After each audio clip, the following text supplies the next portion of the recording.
to go to the Tyler, the Creator concert in February. Ooh, that'd be cool. He's his tour is opening in St. Paul. Opening. Yeah, first night. Sick. Yeah. I think that'd be it. I missed him the last time he came. And I think Tyler, the Creator, is such a creative, like culturally leading voice that, like, he played Austin City Limits a couple weeks ago, and he was like, he changed one of the lyrics in his song about Tesla to like, fuck Elon, because politically Elon is quite active on the right side of the spectrum right now. So anyway, I think Tyler, the Creator, is like a unique voice. I think he's really special. That's how I feel about Donald Glover. And yeah, I have always loved Donald Glover, like really since like 2009, 2010. Yeah. I remember seeing him in 2011 at Lollapalooza on like one of the side stages.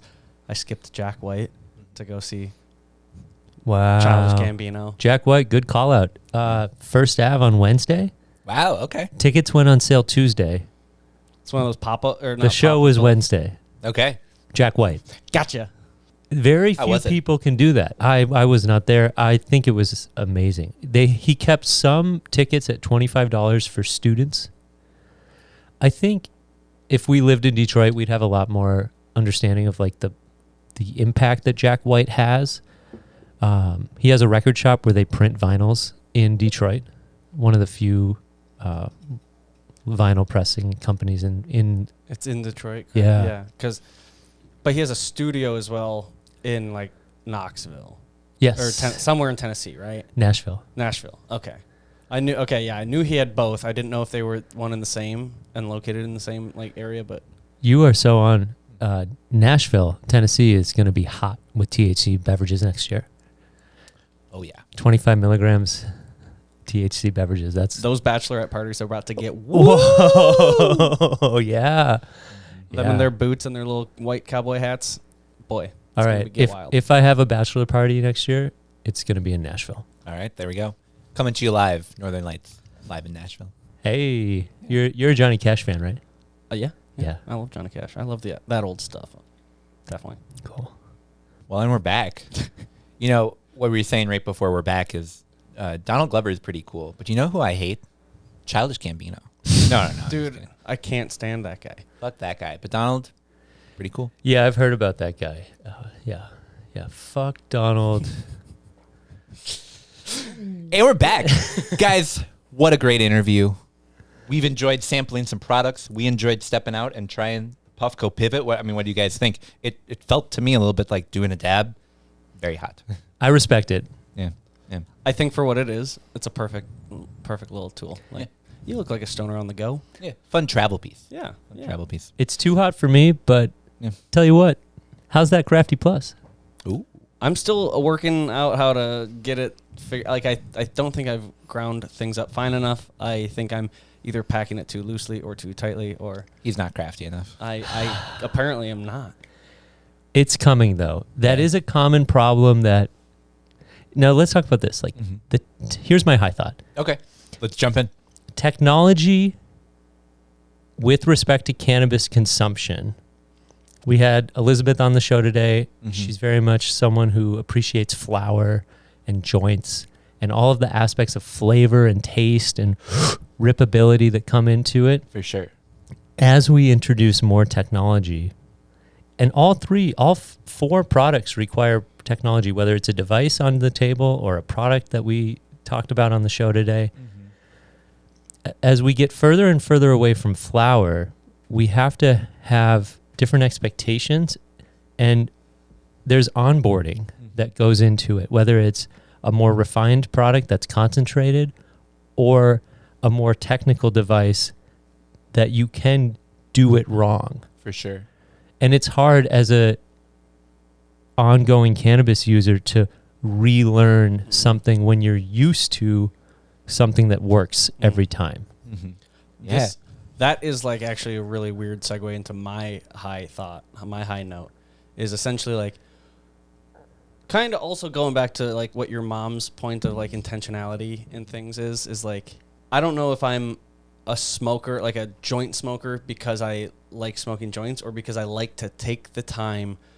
And my point was like, it's really hard a lot of time to just be intentional about slowing down, be intentional about taking a break, be intentional about being kind to yourself in that regard of, you know, putting on your own oxygen mask before you put on those around you. And For sure. I'm like, dude, a lot of the value of just going outside, smoking a joint is just going to breathe while I'm like the meditative point of packing a cone, the meditative grinding it up, sitting down, just not doing anything other than intentionally just sitting and being. And I'm like, that's honestly might be more valuable to me than the actual potential effects of the flower. Yeah, totally. And The so ritual it's of it. my high note was, is technology, is the convenience factor removing a little bit of the soul and like, I don't, who am I to say? I don't know. I just know I like smoking joints for a reason. And I think that reason is a little deeper than Yeah. just like, I like to smoke weed. I think it's much more of a methodical, Totally. cognitive practice. The New York industry has been rolling out and trying to figure out like what does adult use look like in this state. And New York is the first state that flower is not more than 50% of a store's sales. They're selling more vape carts than they are flower. And it sort of plays to that changing cannabis consumer. We grew up in a time where you bought cannabis from a person and not from a store. Mm-hmm. And perhaps kids in the future will grow up with cannabis being in a vape cart, not in flower form. Like, I don't really know of hops as hops. I know of it more through its beverages that people use it for. Cannabis might, who knows, perhaps go a It's similar gonna, way. yeah, that kind of removal from farm to consumption, like that bridge just keeps getting longer and wider. Yeah. And But I think home grow will keep it alive. Yeah. You know, if people are still connecting with the plant, still touching it, still growing the flower itself, at the end of the day, like, you can't be that removed. But you can't necessarily look at things in a vacuum, true. because as these growers grow and they yield, they sit around and they wonder, what do I do with this? What do I do with all of For this? sure. And so it's those that are so close to the plant that are pressing it forward, you know, pun intended. And I like the innovation. I also like the ritual. And then I have to acknowledge through your high note that it is deeply personal how we use the plant. Mm-hmm. And it's accepted as such.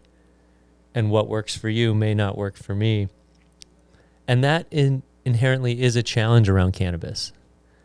And what I've also been struggling with internally is understanding it as medicine and then putting barriers around when I consume. Mm-hmm. And I've been toying with the logic there. Yeah. I mean, not to get too personal, but you recently went through a pretty big life change. Yes. You're now a dad, which congrats, by the way. I haven't had a chance to say that in front of the camera yet. Congrats. Thank you. Have you, obviously early days still, but have you thought at all about how, you know, now you're looking after something? Will that change what your consumption pattern looks like? I think the goal is healing as much as possible. And I think presence is super important. And I believe that cannabis helps me be more present. And that in itself is sometimes why I struggle to consume in public, is because I just want to be so present but because I'm focused on family now and have been more than ever, it's about using the Stores and Bickle device, 2 puffs. I'm using homegrown flower that I've accumulated, and it's micro doses and heavy supplements, and it's about managing stress and being present, and that's what's guiding me at home. As a man in the relationship, there's only so much that you can provide the baby in the early days of nurturing, and so For sure. I've been attendant and like very much the like being there to help and make things easier for Meg. Yeah, totally. Well, I appreciate you sharing that. And I'm really excited always to have you on the show, but also to have, I think, this perspective of functional cannabis use, of not just saying, oh, well, I'm a dad now, so I guess there goes that hobby. But now saying, how do I use this actually in a way that's beneficial for what I hope to do in life, which is to enjoy it with the people I love. Yeah. I think that's cool, man. Thanks for sharing that. I'm excited to ask you more questions about fatherhood off camera, and we'll do that Yes. off another time. But We've grown. We're dressed as Carrots and Steve Urkel, respectively. mm-hmm. The idea with that was sort of to acknowledge, like, it was about a year ago that we were pushing ourselves to the brink to put on large like educational sessions and seminars and just days for connection. Absolutely. And for us to be working with Stores and Bickle again, and to be dressed as Carrots in costume, and to be getting product in the mail, like, we want to show innovation and consistency, and we appreciate brands that are like really putting out new products or leaning into the new rules. Like, it's like Mini Grounds had to change their sleep gummy a handful of times. Mm-hmm. Or even like you had showed earlier, the 10 milligrams of THC. Well, how is that possible? Well, it's because it's 5 double dose gummies. It's a gummy that could be ripped in half. And it's such a great example of, we've got these rules, we've got consumer demands. How do we merge those two together? Yes. And the wheel, that was created by innovation within a house that you've helped along the way. Retro Bakery has done things for the gummy market that have opened up new possibilities, and it's about paying attention and creating that extra slice in the mold so that you can appeal to more people. Because absolutely, my other high note, or my other thought going into today, was not much has changed in a year. And so recognizing we're doing what we can, and speaking for everyone, and so not a lot has changed, but a year from now, it won't feel like that. Mm-hmm. Oh, man, I had so much fun at the Wilderness dressed as a carrot. I climbed the rock wall in back, probably the only time a carrot has ever climbed that. I got to lead a panel with Ryan Winkler, if I recall correctly, dressed as a carrot. Here comes the walks in, like former government official, very serious, being interviewed by a carrot. It was a great time. And that only happens once. It does, yeah. Unless, Ryan, you want to come back? I'll dress as a carrot again if you want. No. Yeah, no, it truly, stuff like that, I think will be the stories that we tell of our industry as we're in this transitional time. Yeah, we don't have a lot of great stories about the products that we were buying in stores that were smokable, or the businesses that we were starting up that hundreds of consumers were coming to. But we have the moments of this industry as we figure out, what is this industry? And it's been a fun ride, to say the least. Shout out to the Dabbler Depot for being there along the way. Mm-hmm. And absolutely. I've really enjoyed today. It's been a very Minnesota cannabis feeling. Very, very much so. It's always that way when we come. I mean, Jordan, you and your crew, you knock it out of the park, having this be such a Minnesota cannabis vibe. Hey, grown plants, grown community. So if you're still here, Tuesday, Dabbler Depot, Seed and Sesh, Payne Avenue. We'll rip this clip so you can get here by Tuesday. We want to continue to fill up this great meeting and community space. Yeah, they do some really cool stuff. That pumpkin made at one of those events here. They've got some really cool flower that people are always showing off, sharing that home grow love. Definitely a fun time. So come and check it out. Tanner, what's your high note? All right. So this is as hard of a left turn as we possibly could take. I was watching Encanto the other night. Do you know Encanto? I love Encanto. Yeah, so we talked about Frozen on this show, and ever since that, it's really sort of gotten the spark back on Disney musical movies, and boy, are they fun to watch, especially when your friend has a Disney Plus login and you just get to stream whatever you want. So my question to you, do you have any good Disney movie recommendations? Because I'm down for a classic. I'm down for a new one. What if you had to go, someone tied you down and said, you have to watch a Disney movie? What would you put on?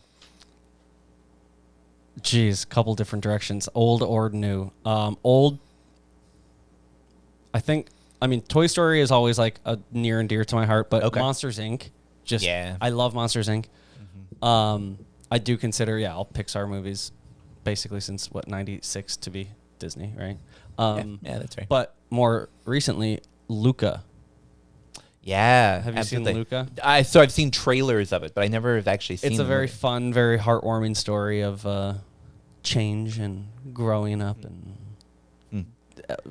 going against, society that doesn't accept you. And Okay, yeah. I'll check it out. I like it. Steve, what's your go-to Disney movie? Okay, so I'm gonna go with Lilo and Stitch. Okay, all right. A Hawaiian roller coaster ride. Lay it on. Why that movie? Because I recently had a baby, and I'm starting to just understand how she looks, Okay. and I'm trying to pull references from like cartoons and things because this is like a small person. Do you think he's gonna lean into the Lilo side or the Stitch side? I can't decide. All right. Tell me more. Tell us more. And Meg's gonna kill me for this, but like the baby is beautiful, and everyone compliments how nice she looks, but I think she kind of looks like a little alien sometimes. Okay, totally. And so that's where the Lilo and Stitch part comes in. Now I have a question: who is Lilo and who is Stitch? Like, which is which? Which is which? Because I don't watch Disney movies. Oh, so Lilo is the girl, and then Stitch is the alien creature. So I have to say Lilo, so Meg doesn't kill me. Okay, there we go. Lilo. Yeah, exactly. A great choice. Yep, beautiful, Wonderful. beautiful. Yeah, Wise. yeah. I just want to give a quick shout out to the movie Soul. I don't know if either of you guys have seen that. Such a Yes. Existential movie. I've never felt so much like I was getting like crushed internally, but also thriving as a person at the same time. How while are watching they Soul. How are they doing that? They are just making death and mortality and everything just like, oh yeah, here's it in a nice spoonful with sugar. Like, yeah. Absolutely. I Boy, watched a Pixar. YouTube video one time that was super great. It described how music in Pixar movies makes you sad. And essentially it's like a 3-part recipe. 1, you've got happy music during happy times. Then you've got sad music during sad times. Checks out. And then you get sad music during a happy time, or happy music during a sad time, and you feel so much the like, oh, this is hitting me right in the vibes because this was the sad puppy who just had no parents, and now look at him. It's growth. It's growth. Exactly. Exactly. Well, if you've got a Disney recommendation that I should check out, I get to pick the movies like every other night in my apartment. So drop them in the comments below. I'll make my wife watch them. Encanto was awesome. I'll check out Luna. That sounds really cool. Luca. Thank you. Luca. Also, I might have thrown this on a previous episode. I can't remember. Sometimes dreams and reality fade into one another, Especially on this show. Yeah. Oh, God. Orion and the Dark. Oh, okay. I don't know if we have I talked don't about think this. you have. I have pictures, selfies on my phone of like when the end credits start rolling, and it's just like my whole face is wet with tears and sweat, and I'm like crying, but it's Orion in the Dark. Give that a watch. It's essentially like this kid is afraid of generally everything, especially the dark, and then darkness is personified then. And it's just Ooh, like, okay. But you realize that darkness is just like a big, oafy, lovable guy who's misunderstood too. I'm obviously not encouraging kids to consume cannabis. No. But consuming cannabis and then consuming content generally made for kids, so enjoyable. Incredible. So enjoyable. I'm about to enter that reality. Oh, yes, you are. Oh, yeah. I don't know if it will be as enjoyable after a couple of years, but we'll see. Keep watching along with us on the Northern Lights podcast, and you too will know if Steve ever gets sick of Miss Rachel or any of those. Since we've consumed multiple cannabis products on the show today, I have multiple high notes. Okay. All right. The last high note I have: the Minnesota Lynx were robbed. Oh, that's- all right. We got to talk oh about my it. Oh, yeah. God. Game 5. Ooh.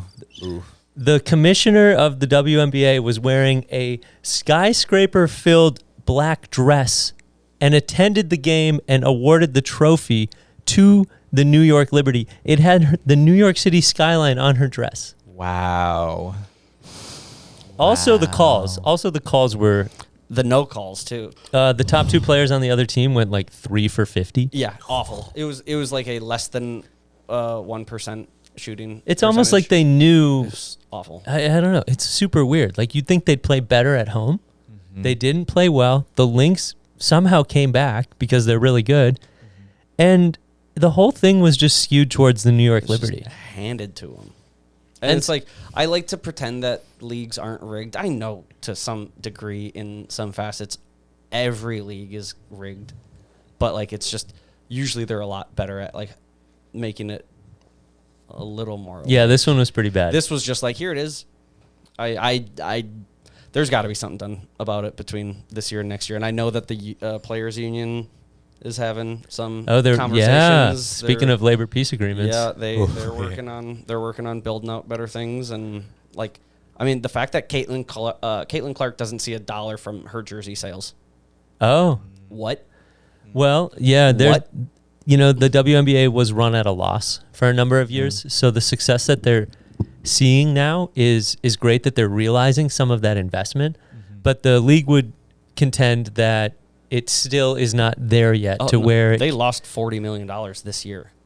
Yeah, I mean, because they're making big decisions for teams that cost a lot of money, like just even changing from flying commercial to flying charter. Oh, every team is doing that now, and it's like, yeah, that's a big expense that they don't have the capital right now to even make the decision. But they're like, well, we got to do this, and I'm like, it's cool to see though. I love that women's sports are becoming more hip and just generally cool. And they have a bar that's just for women's sports. Shout out my friend Jillian over at Bar of Their Own. She has been crushing it. I remember when she brought the idea. So for those who don't know, Jillian and I used to be kind of colleagues for Beer Dabbler. She was our contracted event coordinator. Oh. So she basically would plan the festivals, and she's extremely good at event planning. She came to us and presented this idea of this all women's sports bar. She had seen it happen out in Oregon. A Bar of Their Own in Minneapolis has just been, I think, a really, really, really great breath of fresh air for women's sports. Yeah. Yeah. I love that. I mean, in a lot of ways, Minneapolis is progressive, and it always has been. Since we were young, since the 80s when they talked about Minneapolis and the ad agency lineage that comes from Minneapolis. Oh, yeah. Here's what I'll leave you with. I think women's sports might be the first entry for a cannabis product sponsor to professional sports, because I think a lot of people have been talking about like maybe it will be professional basketball, maybe it will be football. I think women's sports is where it's going to start out. I'm placing that sign right here. So I think we should get Moonshot gummies coming to a Lynx game near you, or the women's ice hockey team. Frost. Ooh, absolutely. Let's Minnesota get the Frost involved. The Hey. Frost. If Minnesota you work for a Frost. professional women's hockey team or basketball team or really any sports team here in Minnesota, give us a call. We want to have you on the show, and we'll give you some products too. Yeah. Go sports. Go sports. Yeah, sports ball. All right. Well, that seems like a good note to leave it on. So we're gonna leave it there today. But guys, thank you all so much for watching. Steve, it was so good to have you here. Welcome back again. We'll be back in your feeds again next week. In the meantime, find us on Instagram, LinkedIn, Facebook. Definitely subscribe on YouTube. Drop some comments in there if you want your comment in the show. Drop it in the comments. We'll bring it here. Thank you to Natural Harvest, North Star Law Group, For sure. Union Bank and Trust. Yeah, absolutely. Thank you so much. Thank you to Elizabeth Sage. Thanks to Moonlight. Thanks to Mini Grown for some of those cool gummies. Dabbler Depot. We appreciate you all. We will be here at the Dabbler Depot every Friday. Come and check it out. It'll be a good time. Thank you guys so much for watching. We'll see you again next week.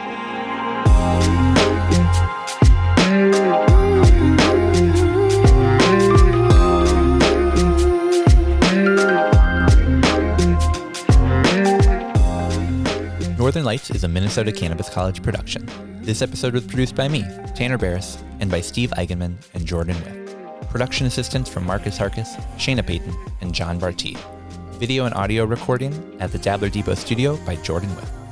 The information provided in this podcast does not, and is not intended to, constitute legal advice, but is instead for general information purposes only.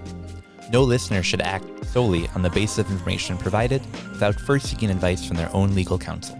The views and opinions expressed in this program are those of the speakers and do not necessarily reflect the views or positions of the Minnesota Cannabis College. Please listen responsibly.